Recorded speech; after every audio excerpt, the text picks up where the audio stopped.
Aujourd'hui, on a un graphique, on a une droite de tracé et on aimerait bien savoir à quelle fonction elle correspond.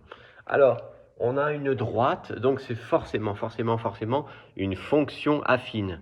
Ensuite, est-ce qu'elle passe par l'origine? Non, donc c'est pas une fonction linéaire. Donc, on a un truc qui doit ressembler à f de x égale ax plus b.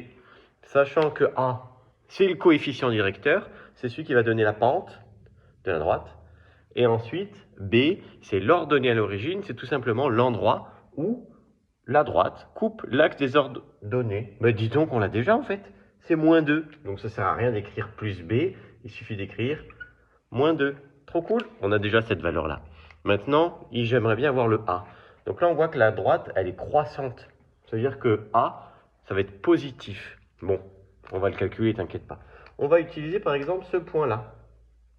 Ce point-là, 1, c'est un x, donc c'est un antécédent. Ça veut dire que si je mets x dans 1, si je mets le 1 dans le x, plutôt c'est plus sympa, eh ben, je suis censé trouver combien? L'image f de x, quand x vaut 1, ben, j'ai 0.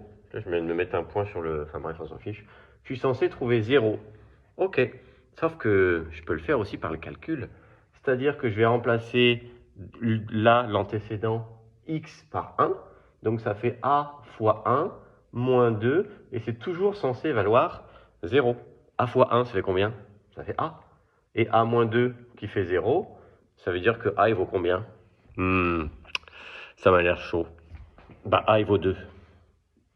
Bon, si tu veux le faire par résolution d'équation, tu fais plus 2 ici, tu fais plus 2 ici, et tu as ton a, hein, c'est bon?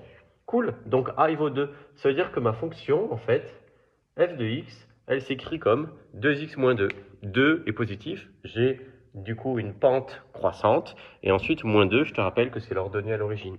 Ça y est, on a trouvé la forme algébrique associée à la droite, là, qui est dans le graphique.